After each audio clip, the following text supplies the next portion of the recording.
Bismillahirrahmanirrahim. Assalamualaikum warahmatullahi wabarakatuh. Alhamdulillahirabbil alamin hamdan katsiran tayyiban mubarakan fihi kama yuhibbu wa yardah. Asyhadu an la ilaha illallah wahdahu la syarika lah wa asyhadu anna Muhammadan abduhu wa rasuluh. Allahumma shalli ala Muhammad wa ala alihi wa sahbihi wa man tabi'ahu bi ihsanin ila yaumiddin. Allahumma inna nas'aluka 'ilman nafi'an wa qalban khashi'an wa lisanan dzakiran wa imanan shadiqan wa yaqinan rasikhan wa rizqan wasi'an mubarakan wa 'amalan shalihan mutaqabbala. Amma ba'd. Saudara sekalian, saudara seiman yang dirahmati Allah Subhanahu wa taala, kita akan melanjutkan kajian kita tentang nilai-nilai keimanan yang Allah Subhanahu wa taala sampaikan dalam surat Al-Baqarah ayat 183 sampai 188. Pada pertemuan sebelumnya sudah kita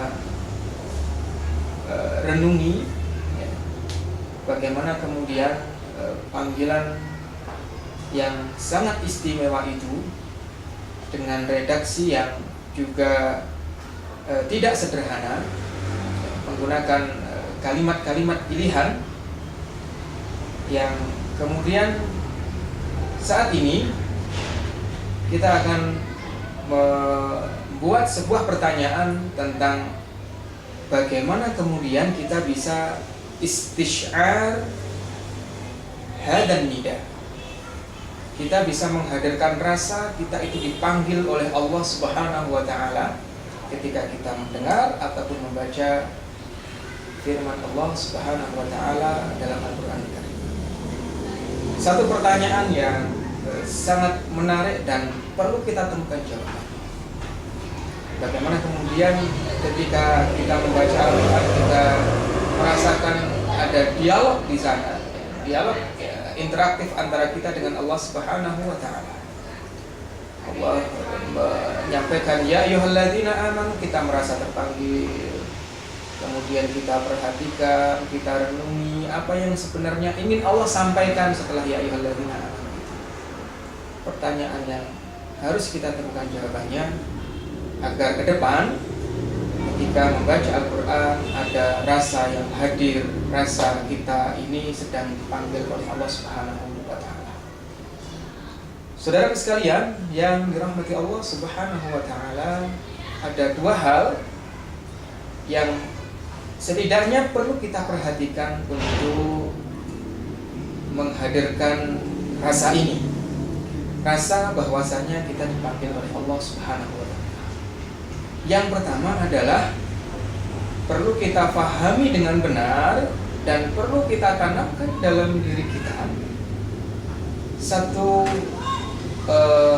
persepsi yang benar tentang posisi kita dan posisi Allah Subhanahu wa taala. Siapa kita, siapa Allah Subhanahu wa taala. Harus kita pahami dengan benar bahwa kita ini hambanya Allah. Kita ini abdinya Allah, ya. Kita ini ciptaannya Allah. Allah lah yang maha kuasa, Allah lah yang maha besar, Allah lah yang maha segalanya, Allah lah yang menguasai kita, bahkan Allah lah yang memiliki kita. Itu artinya Allah berhak mengatur apapun untuk kita. Allah berhak menyuruh apapun kepada kita. Ketika kemudian posisi ini bahwasanya kita ini hamba Allah dan Allah adalah Tuhan satu-satunya yang maha besar, yang maha sempurna, maha kuasa atas segala sesuatu, ini terposisikan dengan benar dalam benak kita, dalam jiwa kita, maka insya Allah ketika Allah panggil kita akan merasakan bahwasanya zat yang maha kuat, zat yang maha kuasa atas segala sesuatu sedang memanggil makhluk yang menjadi miliknya. Jadi konsep inna lillahi wa inna ilaihi raji'un sesungguhnya kita ini adalah milik Allah, harus hadir di sini. Harus kita terjemahkan seluas ini, ya. Karena biasanya karena kesibukan sehari-hari, posisi-posisi kita di kantor, posisi kita di rumah, gitu ya, posisi-posisi dan jabatan kita di tempat kita bekerja, itu terkadang melenakan dan membiaskan kita dari posisi kita yang hakiki, ya, terkait dengan tujuan diciptakannya kita di dunia ini, yaitu sebagai hamba Allah. Satu contoh, perlu kita pahami dengan benar bahwasanya kita ini adalah hamba Allah sebelum segalanya. Kita ini hamba Allah yang jadi bos, hamba Allah yang jadi direktur, hamba Allah yang jadi kepala staf, hamba Allah yang jadi karyawan, hamba Allah yang jadi guru, hamba Allah yang jadi pedagang, gitu. Sehingga ketika hal ini kita pahami dengan baik, maka insya Allah, ya, singgungan-singgungan aktivitas, kesibukan yang selama ini kita jalani itu tidak akan mengikis, tidak akan mengalahkan posisi kita yang hakiki, yang sebenarnya di dunia ini sebagai hamba Allah. Itu yang pertama. Jadi harus kita pahami dengan benar, kita adalah hamba Allah dan Allah adalah Tuhan yang punya hak prerogatif untuk mengatur kita dengan caranya. Hal yang kedua, agar kita bisa menghadirkan istisyar, merasakan kita ini dipanggil oleh Allah, adalah dengan cara kita berjuang dengan sungguh-sungguh untuk memasukkan semua kebesaran Allah Subhanahu wa ta'ala dalam jiwa kita, dan kita keluarkan sehabis-habisnya kebesaran makhluk dari hati kita. Yang ini adalah hakikat dari kalimat tauhid, di mana semua nabi dan semua rasul diutus oleh Allah untuk menyampaikannya kepada para umatnya.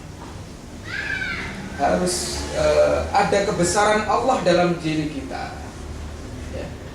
Harus ada sinyal ilahiyah yang kuat dalam hati kita, sehingga begitu Allah Subhanahu wa ta'ala berfirman, memanggil kita, maka akan ada sikap suratul istijabah, cepat dalam merespon, menangkap dan menanggapi apa yang Allah Subhanahu wa ta'ala panggilkan, apa yang Allah Subhanahu wa ta'ala perintahkan, dan apa yang dilarang.